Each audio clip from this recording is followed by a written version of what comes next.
Okay, good morning. Good morning. All right. Danny, can we do the video? We're going to do video first and then I'll yap on.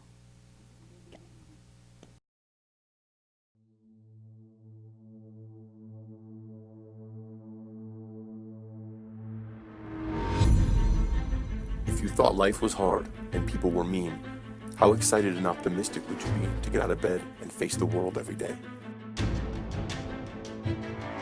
But we have been told the world is hard. We have been told people are mean.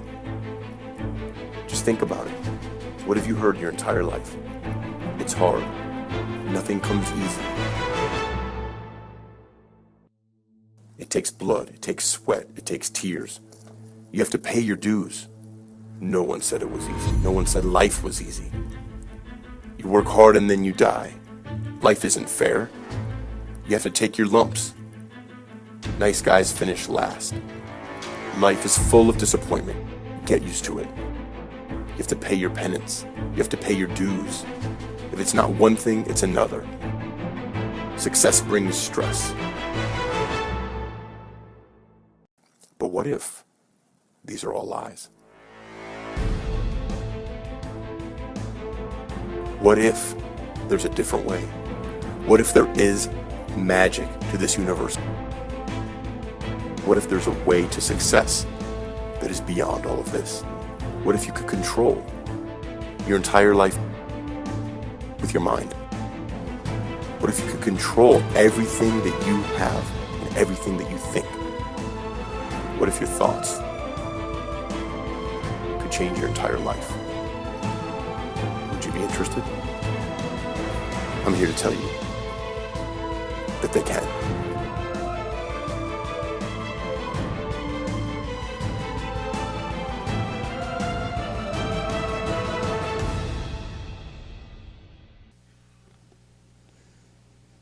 That was my friend Jonathan Benjamin, who's also a trainer.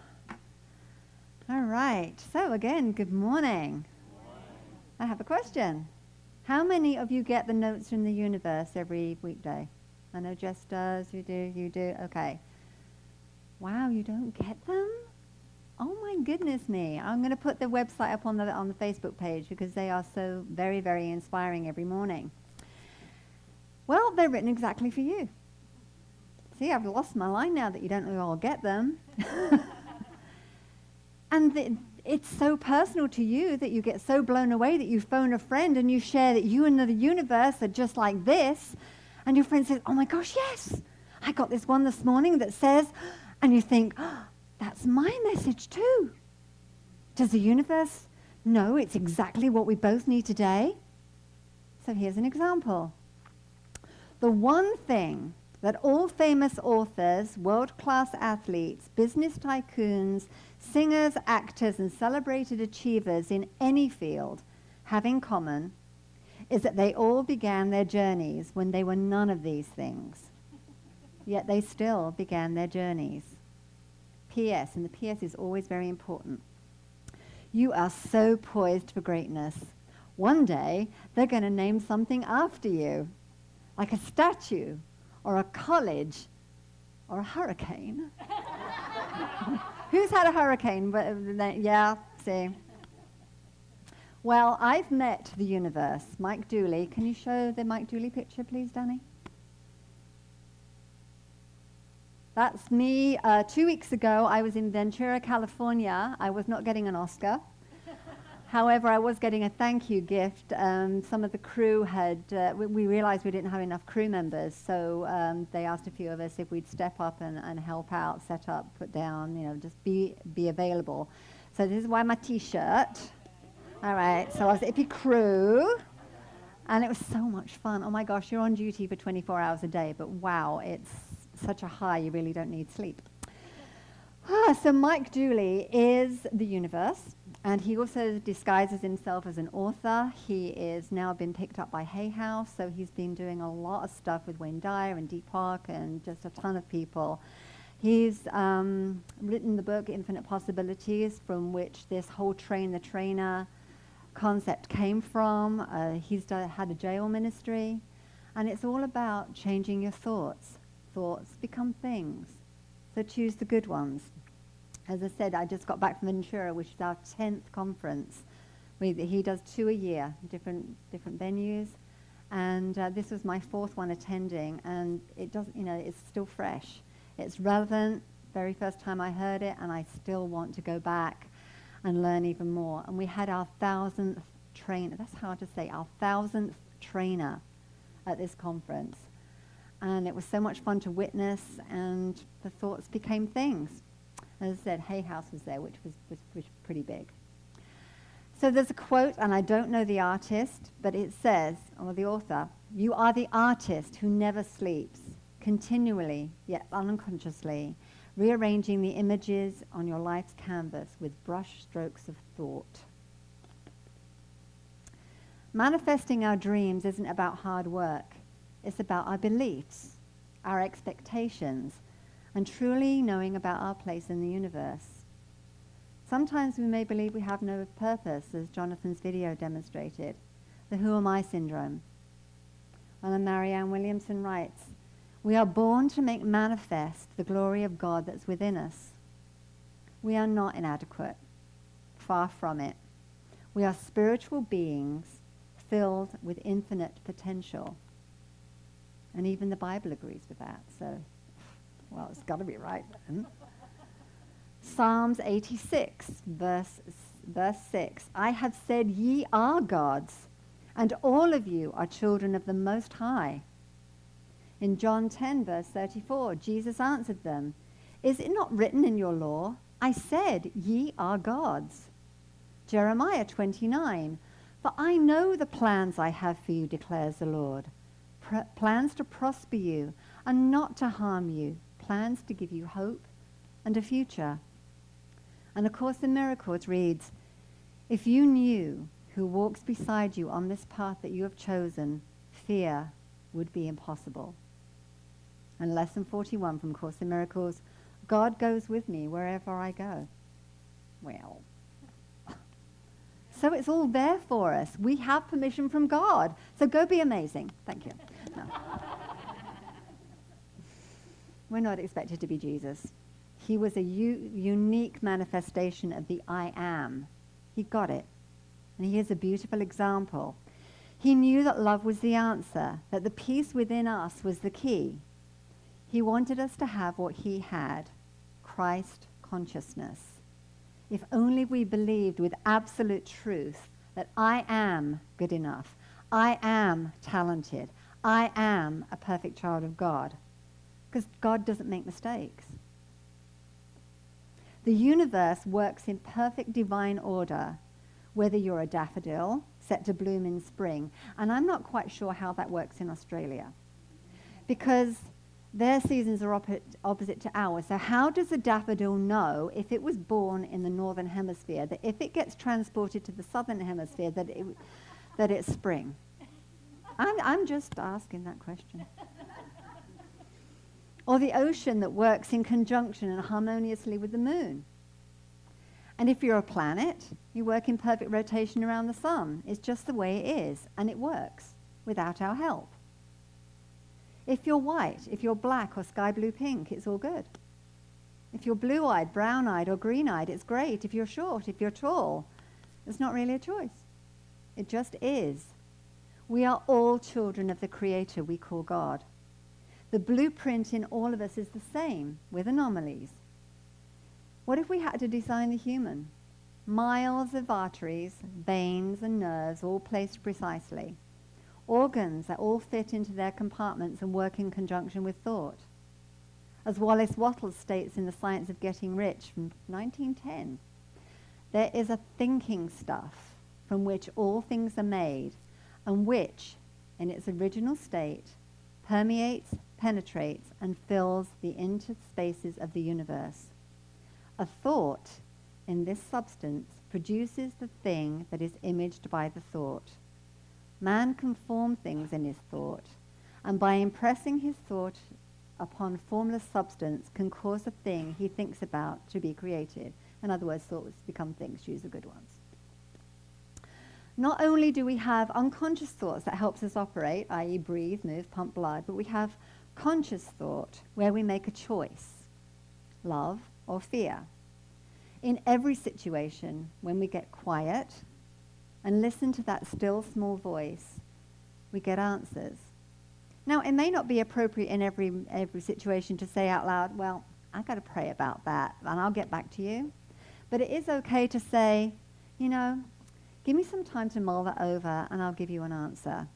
If you don't want to babysit, it's okay to say no. If it's me, don't even ask. Innately, we know that something isn't right, or when something isn't right. We're not comfortable. Situation feels icky, doesn't feel good. Ask yourself what would feel good. How can this situation be turned round in a loving way? Where is my peace in this moment? How can I flip my fear right now when I'm so scared I might just die of fright? Well, that was the panic I got myself into on the shuttle ride from the airport from LAX to Ventura, which is about 70 miles. I don't like speed, especially in very busy traffic. I'm an old lady driver, the nose up to the steering wheel. I'm like, typical Florida old lady driver. I keep to the speed limit. I'm very boring. And I'm careful because I got enough speeding tickets in the past to know that that's really not worth it. I know my friends don't like driving with me, and I won't get in the car with some of them. So I was the only person in the 9-seater van, and I deliberately placed myself 2 rows behind the driver so I couldn't see. So he's right there. I didn't want to see where I was going, and we're driving in LA traffic onto Ventura Highway, which is another song. I didn't feel like singing, and I was willing to believe that he did this every day and knew what he was doing. I was willing to believe that the brakes were good and he could stop on a sixpence. That's an English term. What I wasn't willing to do in those moments was to believe that we weren't going to crash, that we weren't going to career off the road into oblivion or smack into a herd of elk or elephants that were going to be crossing the road. I was hanging on to that handle for dear life. I was shaking like a leaf and preparing to jump out and walk 50 miles. I'd have done it. As I panicked, my thoughts became more and more unreasonable. What if we crash and I die? What if we hit that car in front? What if? What if? What if? And then I remembered I had Rescue Remedy, which is one of the flower essences in my bag, which I managed to get out one-handed. 4 drops. And my inner sanity began to flip my thoughts. What if we crash? Was answered with, what if we don't? Oh. Take a breath. What if we get there safely? But what if we walk on the beach this afternoon? But what if we see Mike Dooley today? But what if God is sitting right there with you? So I'm breathing and I'm calming down and I'm breathing and I'm gradually letting go of that handle.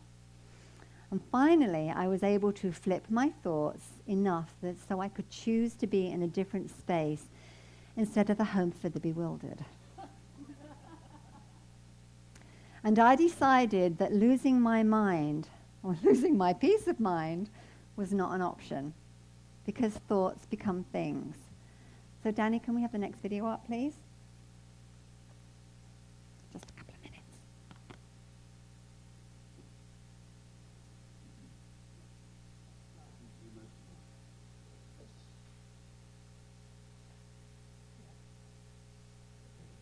Hello.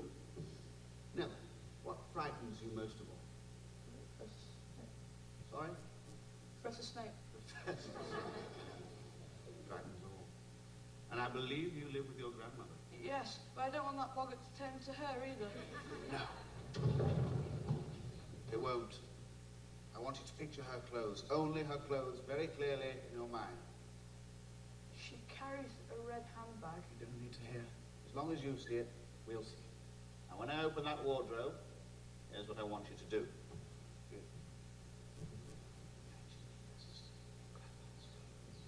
Can you do that? Yes. Wand at the ready.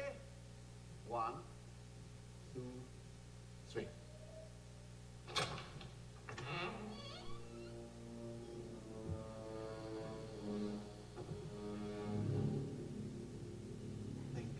Think.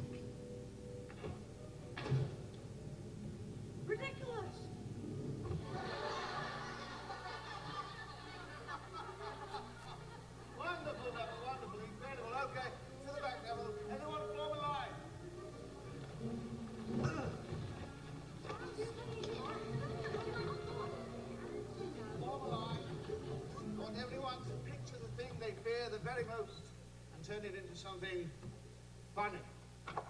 Next. Rock. Makes it look easy or not? I don't know.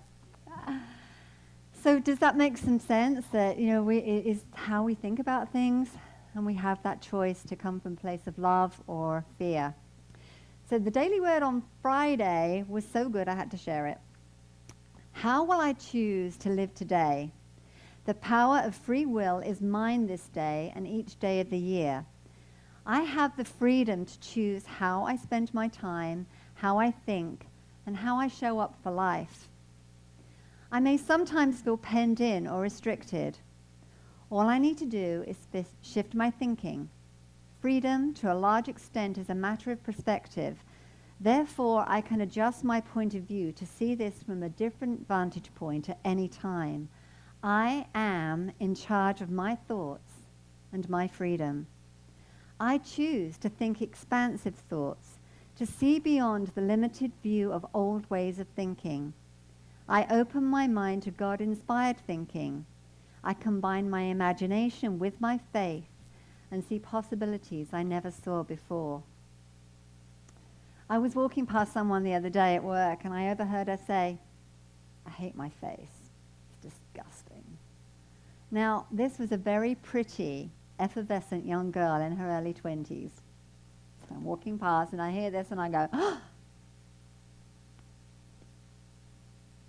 And this is a coaching moment, and I thought, all right, not letting this pass.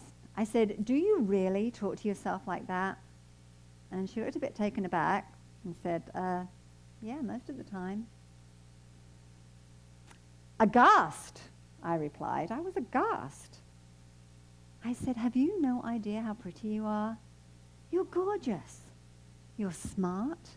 You're funny. You have a great personality. And you're certainly not disgusting."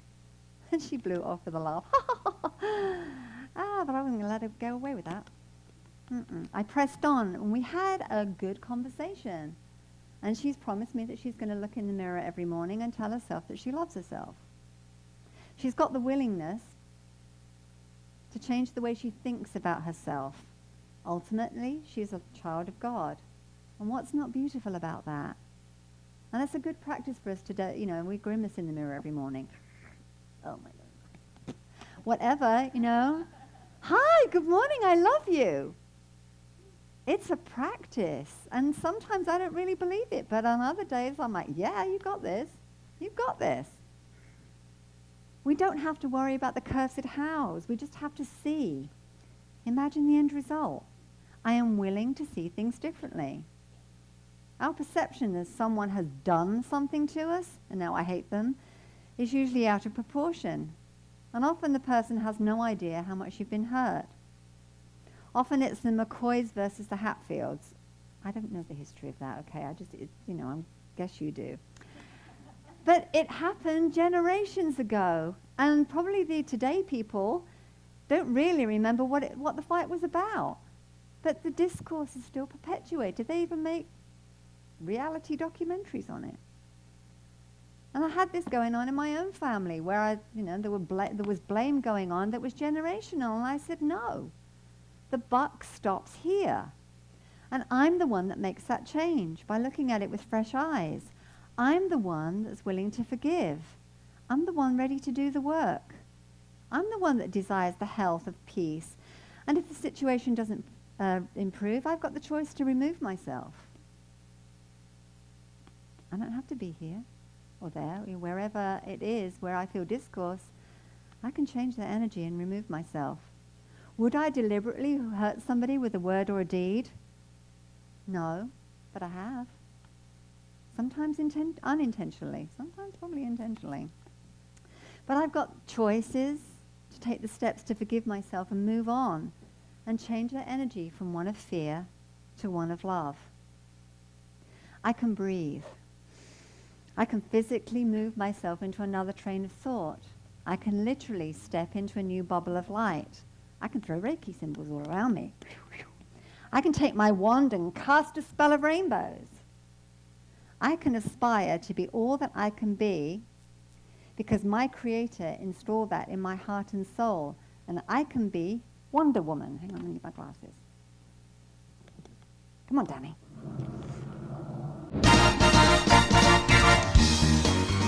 Wonder Woman, Wonder Woman.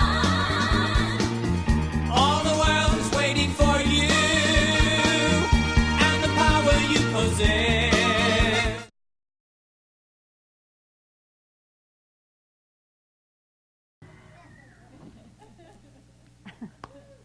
Did I lose myself? I lost myself. I'm hanging by a thread.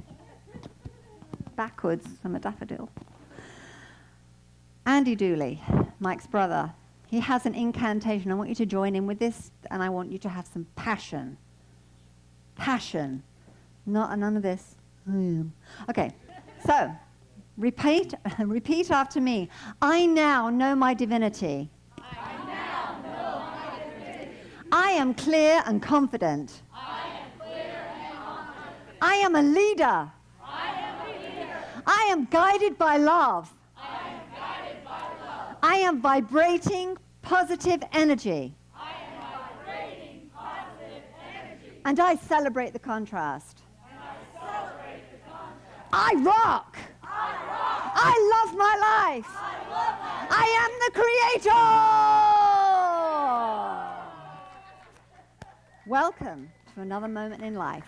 Thank you.